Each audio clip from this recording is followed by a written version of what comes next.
बेनमाजी काफिर और काफिर का अंजाम जहन्नम, और जहन्नम का तज़किरा और जहन्नम का नक्शा अल्लाह रब्बुल आलमीन ने कुरान में खींचा है कि जब जहन्नमियों का एक चमड़ा जल जाएगा तो हम दूसरा चमड़ा लगा देंगे, जब दूसरा चमड़ा जल जाएगा तो हम तीसरा चमड़ा लगा देंगे, और जब तीसरा जल जाएगा तो चौथा लगा देंगे। बराबर हम बदलते रहेंगे ताकि बेनमाजी को, बेनमाजी की तकलीफ में, बेनमाजी के दुख में कमी ना आए।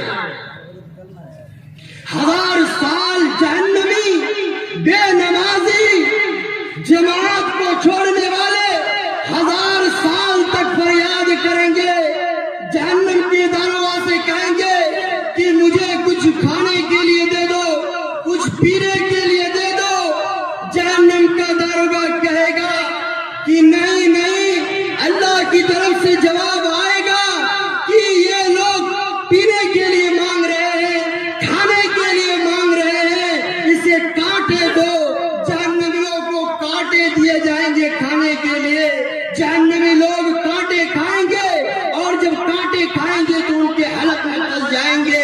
उसके बाद जहन्नमी लोग, जहन्नमी फरियाद करेंगे कि मैं पानी पिलाओ, पानी पिलाओ, मगर अल्लाह रब्बुल आलमीन कहेगा इसको इसके जिस्म से निकलने वाला खून, इसके जिस्म से निकलने वाली पीप इसको पिलाओ। जरा तसव्वुर कीजिए कि कल क़यामत के दिन बेनमाजियों का अंजाम क्या होगा, कल क़यामत के दिन बेनमाजियों को कैसा अज़ाब दिया जाएगा और कैसी सजाएं दी जाएगी। अल्लाह के नबी सल्लल्लाहु अलैहि वसल्लम कहते हैं रब्बुल आलमीन ने उसका नक्शा खींचा है कि जहन्नमी प्यास से तड़पेंगे, भूख से तड़पेंगे, जन्नतियों को देखेंगे, जन्नती लोग खा रहे होंगे, पी रहे होंगे, कहेंगे ओ मेरे भाई हमें भी जरा पानी दे दो ताकि हम भी जरा पानी पी लें।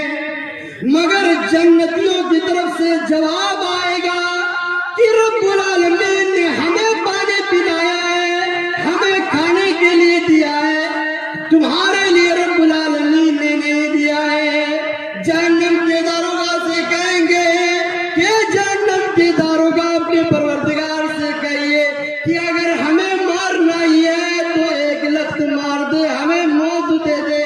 मगर जवाब आएगा मौत नहीं आने वाली है, तुम्हें मौत नहीं आएगी, तुम इसी तरीके से तड़पते रहोगे, इसी तरीके से बिलखते रहोगे, इसी तरीके से चीखते पुकारते रहोगे, तुम्हें मौत नहीं आने वाली है। जन्नती लोग जहन्नमियों को देखकर सवाल करेंगे भाई दुनिया में तुम तो बड़े मुत्तकी थे, दुनिया में तुम तो अच्छे अच्छे काम क्या करते थे, मा सलककुम फी सकर, मगर आज तुम जहन्नम में क्यों नजर आ रहे हो, आज हम तुम्हें जहन्नम में क्यों देख रहे हैं। जहन्नमियों की तरफ से जवाब जाएगा लम नकु मिनल मुसल्लीन, कि हम दुनिया में नमाजी नहीं थे, हम दुनिया में अल्लाह की इबादत नहीं करते थे, हम नमाज की चोरी करते थे, जिसकी वजह से परवरदिगार ने हमें जहन्नम में दाखिल कर दिया है।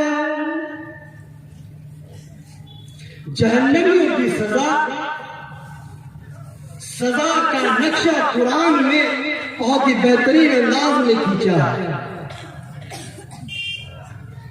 आप जरा तसव्वुर कर सकते हैं कि इस्लाम ने नमाज में सुस्ती करने वालों की सजा जब अल्लाह के नबी ने अपनी आंखों से देखा, मेराज में अल्लाह के नबी ऐसी कौम के पास से गुजरे जिन लोगों के सर पत्थरों से तोड़े जा रहे हैं, पत्थरों से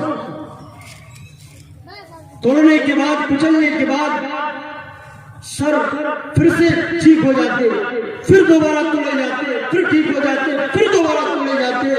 अल्लाह के नबी परेशान हो गए, हैरान हो गए, जिब्राइल से पूछने लगे कि जिब्राइल आखिर इन लोगों का कसूर क्या है, आखिर जिब्राइल इन लोगों का गुनाह क्या है। जिब्राइल कहते हैं अल्लाह के नबी ये लोग नमाज में सुस्ती क्या करते थे, नमाज पढ़ते थे मगर नमाज में सुस्ती क्या करते थे, कभी नमाज अदा की, कभी नमाज छोड़ दी। अपनी मर्जी के मुताबिक नमाज पढ़ते थे, कभी छोड़ते थे, कभी पढ़ते थे, जिसकी वजह से ये अल्लाह के नबी इनको ये सजा दी जा रही है कि इनके सर पत्थरों से तोड़े जा रहे हैं। जब नमाज पढ़ रहे हैं, नमाज में सुस्ती करने वालों को यह सजा दी जा रही है, तो आप तसव्वुर कर सकते हैं कि बेनमाजियों का क्या हाल है। और यहां पर हमारी बहनें, हमारी माएं बैठी हुई हैं। मैं उनको कहना चाहूंगा कि हमारे नौजवान फिर भी कुछ हद तक तो सही है, मगर हमारी बहनें, हमारी बेटियां कहां तक नमाज अदा कर रही है, कहां तक नमाज पढ़ रही है।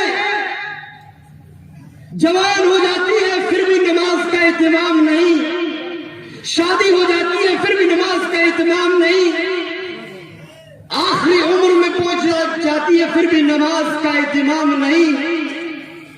अमर बिन दिनार कहते हैं, मेरी माँ और बहनें सुने और आज से ये याद करो, इस इस्लाही प्रोग्राम में, इस इस्लाही दावती प्रोग्राम से याद करके उठे कि सुबह फजर की नमाज अदा करेंगे और जब तक जान में, जब तक जिसमें रूह होगी तब तक नमाज नहीं छोड़ेंगे, तब तक हम नमाज पढ़ते रहेंगे। अमर बिन दिनार कहते हैं, मदीने के एक आदमी की बहन का इंतकाल हो गया। जब बहन का इंतकाल हो गया तो लोग उसको दफन कर दिया गए, मगर अमर बिन दिनार कहते हैं कि जिसकी बहन का इंतकाल हुआ था उसकी कोई चीज वहां गुम हो गई थी। वो दौड़ता हुआ गया और बहन की कब्र के पास जाकर खोदने लगा, अपनी गुम हुई चीज को तलाश करने लगा। खोदते खोदते उसे अपनी चीज मिल गई, मगर उसे एहसास हुआ कि अगर मैं थोड़ा सा और, अगर मैं एक पटरी और निकाल लूं तो मैं अपनी बहन को देख लूं। जैसे ही वो आदमी एक पटरी निकालता है, कब्र में आग भरी हुई है, ये देखकर फौरन पटरी को बंद करके मिट्टी डालकर अपनी माँ के पास आ जाता है। अपनी माँ से कहने लगता है कि मेरी माँ जरा बताओ कि मेरी बहन क्या करती थी, मेरी बहन क्या करती थी, जरा हमें बताओ। माँ कहने लगी कि तुम्हारी बहन तो मर गई है, छोड़ो, तुम्हारी बहन दुनिया से चली गई है। मगर भाई जिद, बेटा जिद करने लगा कि माँ बताओ कि मेरी बहन का अमल कैसा है। माँ कहने लगी कि बेटा तुम्हारी बहन कभी जमात से नमाज नहीं, कभी नमाज नहीं पढ़ती थी, नमाज में सुस्ती क्या करती थी। और दूसरा वस्फ, दूसरी बुरी चीज तुम्हारी बहन में ये थी कि वो एक की बात सुनकर दूसरों को लगाती थी, दूसरों की बात सुनकर तीसरे को लगाती थी। ये तुम्हारी बहन का ये अमल था कि नमाज भी नहीं पढ़ती थी और ऊपर से पड़ोसियों की बात दूसरे और तीसरे लोगों को लगाती करती थी। वो आदमी कहने लगा, मेरी माँ, मैंने अपनी बहन की कब्र को, मेरी बहन की कब्र में आग भरी हुई है। मेरी माँ और बहनों, जरा तसव्वुर कीजिए कि दोनों चीजें आज औरतों के अंदर सबसे ज्यादा है, नमाज भी नहीं पढ़ती है और गीबत, चुगली करने में सबसे आगे है।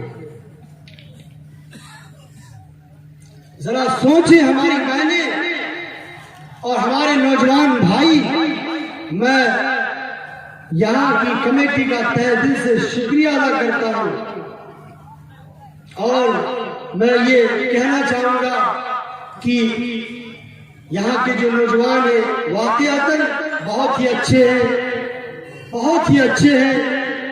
इस तरह के प्रोग्राम हो, मगर इस बात का ख्याल हो इस्लाम की जो बुनियादी तालीम है वो ज़ाया ना हो प्रोग्राम करने के चक्कर में। मुझे बहुत खुशी हुई यहाँ आकर कि अभी कुछ दिनों पहले हम आए थे, दोबारा आप लोगों ने मुझे मौका दिया मैं फजलतुल शेख जनाब मौलाना खुशहाल मदनी साहब का मैं तहे दिल से शुक्रिया अदा करता हूँ कि उन्होंने बहुत ही प्यार से मुझे बुलाया और आप लोगों ने भी बहुत ही प्यार से सुना। अल्लाह रब्बुल आलमीन से दुआ है कि रब्बुल आलमीन हम तमाम मुसलमानों को नमाज पढ़ने की तौफीक अता फरमा। आमीन। व आखिरु दावाना अल्हम्दुलिल्लाहि रब्बिल आलमीन। अस्सलामु अलैकुम व रहमतुल्लाहि व बरकातुहू।